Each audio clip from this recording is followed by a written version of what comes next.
Hey, what's up guys? It's your second favorite PE teacher, Denver, and today we are heading into the classroom for how to win any 1v1 fight in Fortnite Battle Royale. Before we begin, hit like and subscribe right now and tell me in the comments who your favorite YouTuber in all of YouTube is to be entered in this video's giveaway. Do that now and let's get started. How many 1v1 fights do you win in Fortnite? The 1v1 is everything in Fortnite, and the better you get at them, the better chance you have at getting that victory royale. Some people will tell you it's luck, but there is a reason that the pros like Ninja, Dakotas, Rhino Crunch, Myth, they win almost every single 1v1 they get into. Let's get started and figure out what you're doing right and what you need to improve on to start winning more right now. Make sure you watch until the end because number 4 will help you get the most wins. Number 1, higher ground. Most one-on-one battles are won from the higher ground. This is in Fortnite, this is in pretty much any other shooting game you play like Call of Duty, PUBG, and it's even studied in real wars. You give all control to the enemy that gets above you. From higher ground in Fortnite, you have better vision around your base and the surrounding area. You can peek down through your objects if you need to. Your grenades fall towards your enemy rather than having to throw them up in the air, but especially, and this is the important advantage to remember, you see more of their head than they can see of yours. You land a headshot or two from above and you will probably win that fight. Even if you spot each other at the exact same time and fire from the exact same angle, if you are up and they are below you, the headshots will come easy, resulting in a win and one step closer to victory. So let's say your enemy is pretty good and they know the higher ground is better, and they immediately start building stairs to close the gap on you and try to regain the advantage in their favor. Number 1, their heads are exposed the entire way up to you. And number 2, you now know exactly where they are based on the sound of their footsteps and especially the sound of the stairs they're building. This push play is super risky and you have to be quick if you want to try it. I've died in more 1v1s by trying to build up the side of somebody's base than I want to admit. Any good enemy will win that fight if you push up the side of their base because even if you're equal on health and shields, they'll be able to remove some shield or even your health before you get a good sight on them because remember, you're looking forward, you're placing objects, you're trying not to fall up. You're worried about other enemies possibly shooting or sniping from elsewhere and all the while trying to look up and shoot at your enemy. What is the guy up top worried about? Being safe from snipers and you. That's it. This is why it feels so awkward and panicky when you're trying to push a base. It's just too much to worry about. So what do you do then? Do not just sit under the base. People try this all the time and all it does is let me know exactly where you are. Remember that my base is normally just 3 high, so I can jump off at any time, taking probably no fall damage and then open fire on you. So unless you know you can absolutely scare their base and take them down quickly, the best thing to do if your opponent has height advantage is to build up your own base.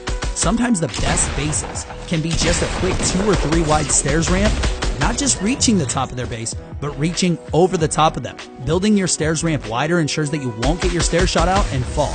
Plus, while they're shooting your stairs, they're using more of their ammo on the stairs and not you, giving you, again, an advantage.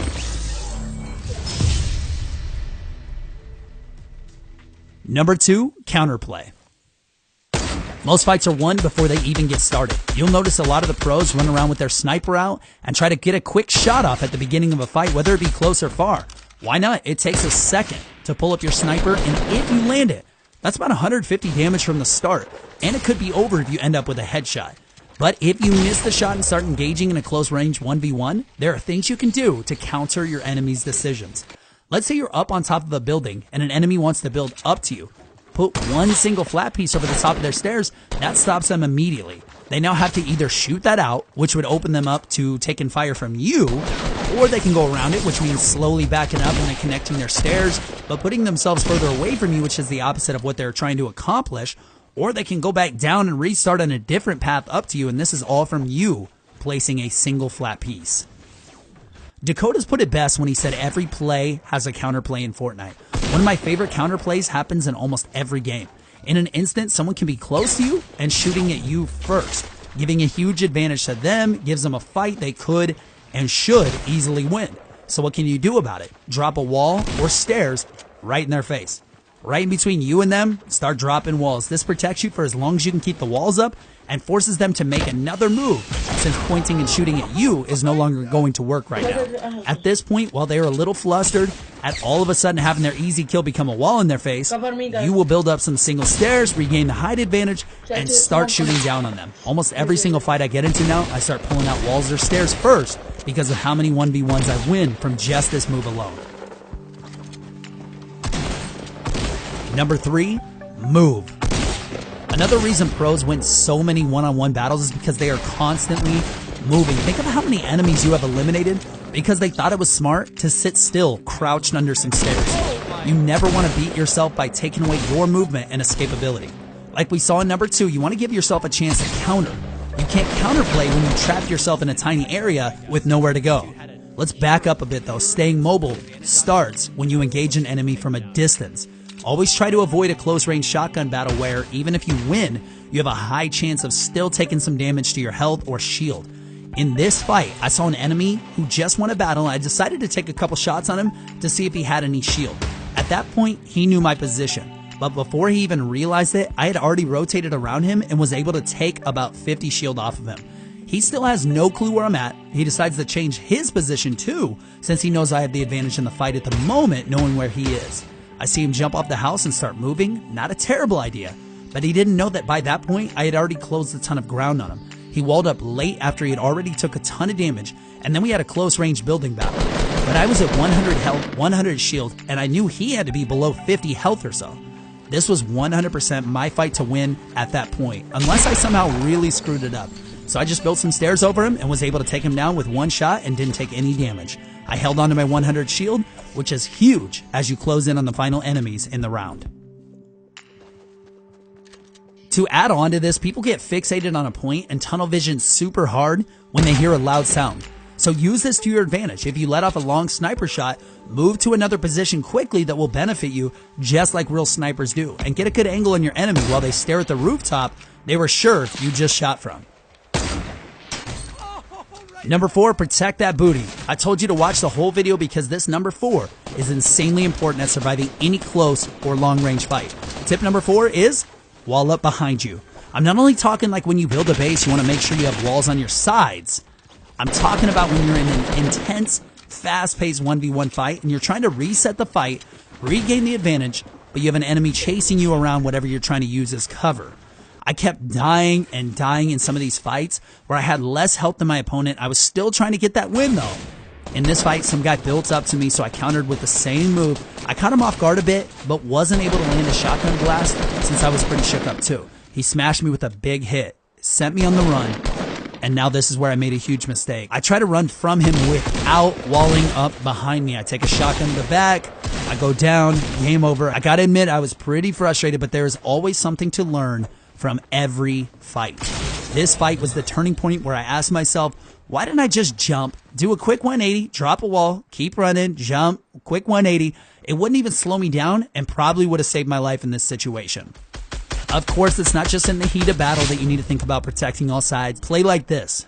Assume you always have a bolt action sniper pointed towards you at all times because, well, a lot of the time you have a bolt action sniper pointed towards you. The moment you step up and peek your head out just a bit to get an easy snipe kill, you might end up being the easy snipe kill. This is the last one. I'm not even going to call this number 5 because it isn't an official tip. But when I taught 4th grade, I would always ask my students and make sure they remembered they knew how to get better at anything. I asked, how do you get better at reading? By reading. How do you get better at math? By doing math. Of course, there are a million details that go into being good at reading, being good at math, but to improve at anything, it's simple. Spend time doing it.